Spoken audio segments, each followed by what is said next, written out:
So you've owned your 3G for quite some time, done a little bit of mods, you know, taking it on some on-ramps at a little bit of high speeds. You've been on some twisty canyon runs or mountains like that. And now you want to take it up a notch and you don't know where to go. For stay tuned, I'm going to explain a couple things and where you can go from there.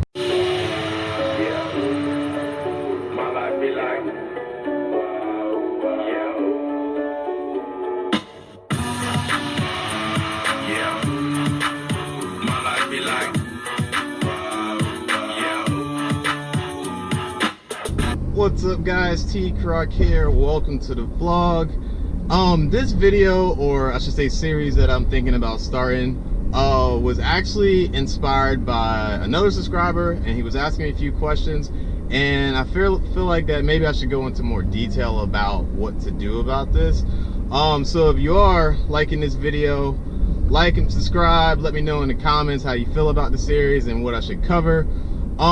So basically, I'm just going to talk about entry level, or where you should, if you just want to get your feet wet in any kind of the motorsport or racing. So what is the cheapest type of competitive racing? Autocross. What is autocross? Basically, autocross is like a course setup of cones in a parking lot, speeds no faster than highway speeds. The really good thing about autocross is the price of it is between $25 and $60, give or take, depending on which league you go to. And you can usually find local leagues through SCCA, NASA, Porsche clubs, BMW clubs. You can actually probably just put in a search on Facebook or even Google or wherever, and you will find your local or nearest events. The requirements for autocross is really minimal. Basically, you probably gonna need a valid driver's license, a good functioning car. That means it's not smoking, there's no leaks, there's no loose suspension parts or anything like that. I probably will not go over the tech in this video. I'll save that for another video. I have done tech videos in general, and all the tech guidelines are pretty much the same. The final thing you need is a helmet. It's either M rated or SA rated helmets that are not expired. I think it's a 10 to 15 year grace period they give you. So I would definitely double check that. I'm not entirely sure. I believe it's they give you 10 years, so I remember. They do have loaner helmets, but I think with the pandemic and COVID, they're probably not going to be doing loaner helmets. That's one thing I would double check with the league. So just basically check wherever you sign up. Just check to see what their requirements are for helmets. Now, don't make this mistake and like, okay, my first event's coming up, I need to buy all the suspension parts and all this other stuff. No, just run what you brung. Trying to add a bunch of mods to your car prior to autocross is probably the biggest mistake. You probably want to learn the car, learn the flaws, then mod accordingly. So do probably like maybe 1 or 2 events. Now, if there's something entirely wrong with the car, then yes, fix it. Then fix it after an event.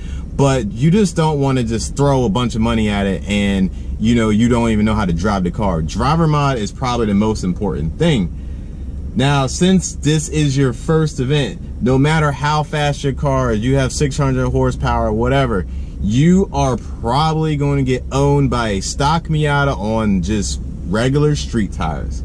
So basically, leave the ego at home and don't get butthurt when people are beating you. I mean, yes, it's good to be competitive, but also some of these guys have been doing it for forever and they know how to drive their cars, and you're there to learn. You're a noob, you're a novice, and just be susceptible of learning from these guys. So you schedule your first event, you look at your times, make sure like they have times for when you should be there, how everything's gonna work, how grid, how they're gonna section the heats and all that stuff. So make sure you study that. So you don't want to show up late. Show up early, get through the registration, get through the tech. That way you have enough time to walk the course. Now, I would walk the course multiple times. I cannot stress that enough. I would walk it and keep walking it till you know you can draw the thing on the back of your hand, because when you get in your car, the course is going to look entirely different. So walk the course, understand how the cones are pointing certain ways. I'll do a video on how the cones are pointing and which side you go on, and penalties and all that good stuff. But you just want to make sure you know the course so you don't get lost and make a fool of yourself.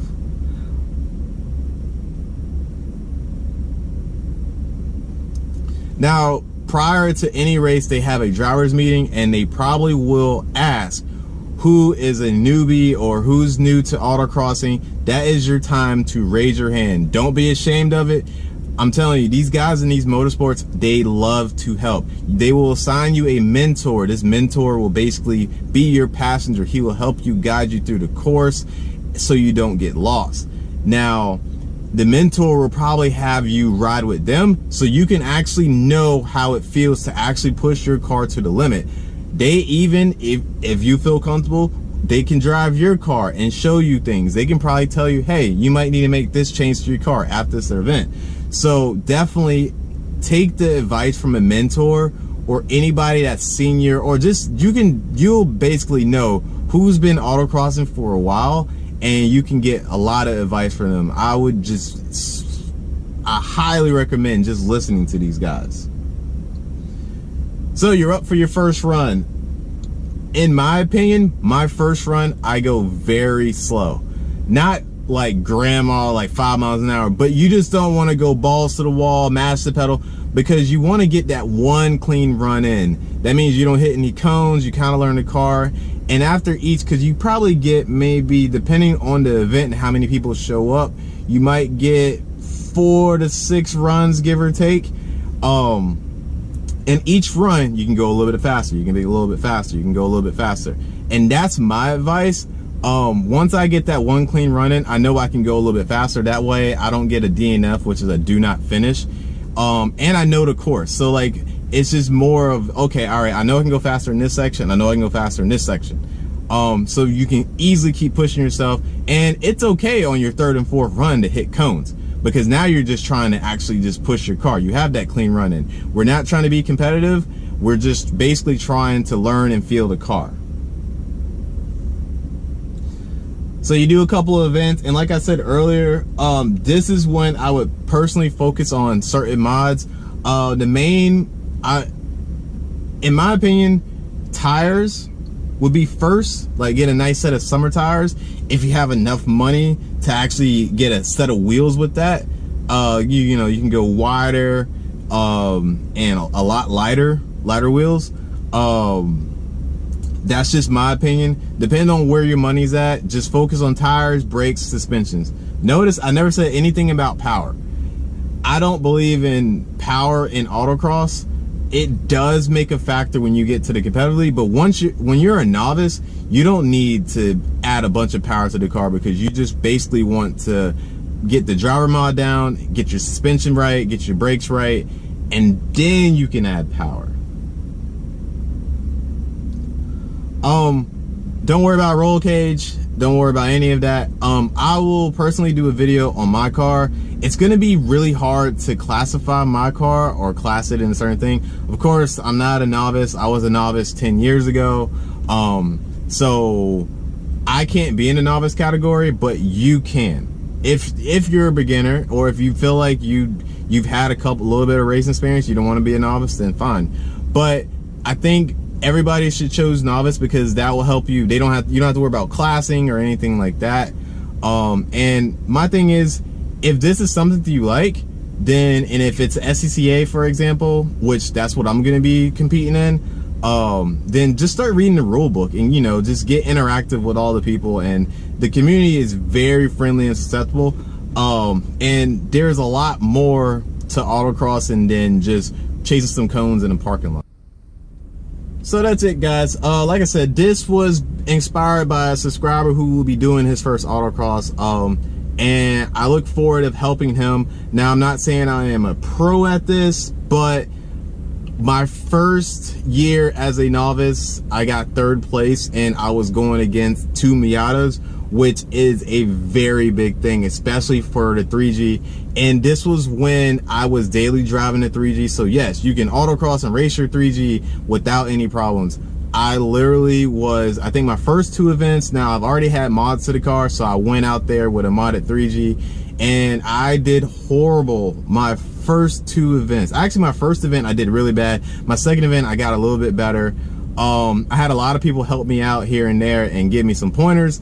Like I said, I had people recommend certain things, and I went down the path of fixing my suspension, fixing my brakes, then going after wheels and tires. I purchased, at the end of the season, I was on Hoosier A6 with her slicks, and I was doing phenomenal with it, in my opinion. I felt like I did fine-tune everything. I raced in SCCA ODR, which that's where I got 3rd place in. I also did TSCC, which they basically follow the SCCA rules, and I just raced in both. They're both local leagues, and seat time is the best mod you can do. If they have any kind of like, they usually, like SCCA, not SCCA, ODR did a league where the first day was just for novices, which that's your time to go out there, and they basically tell you what to do and they kind of explain everything. So if you guys like this series, let me know. Like I said, I will do multiple ones where I will break down stuff with the car, mods you should do. If this is something that you like, let me know in the comments. If there's anything in particular you want me to cover for autocrossing or any kind of mods that, you know, you want to get into racing and you just don't know where to go from there, let me know in the comments. I respond to everything. You can contact me on social media. tcroc30 is my Instagram. I'm usually on there all the time. I'll respond to all messages there. So if you have any kind of questions, just ask me and I'll try my best to answer them. Like I said, I am not a pro at, you know, autocrossing. Like I said, I did it for about 5 years or so, and I know a lot of things have changed in autocrossing, so which made me actually want to get back into it. I'm gonna touch a little bit on it. So I did email the chairman of ODR, which is the local league. There was a rule that said if you removed your e-brake, that your car would not pass tech. That is a old rule apparently, and they have changed it. And since I have split redundant brakes, which is basically a separate system, that I am allowed to remove my e-brake and I can autocross. So autocrossing looks like what I'm going to be doing this year. I know there is a event next weekend, but I am working the night before, so I would get off at 7, and I don't think I'm going to be able to get the car on the dolly and to Virginia Beach, basically because I think I work in Norfolk, which is 30 minutes away. It would take me 20 to 30 minutes to get the car on the dolly, and then another 30 minutes. So I think I would be extremely late to the event. But if anything does change, I will be at that event. I just need to get the car ready. There's some things I gotta fine tweak and all that good stuff. So let me know in the comments. Like I said, like and subscribe, and I'll see you guys next time.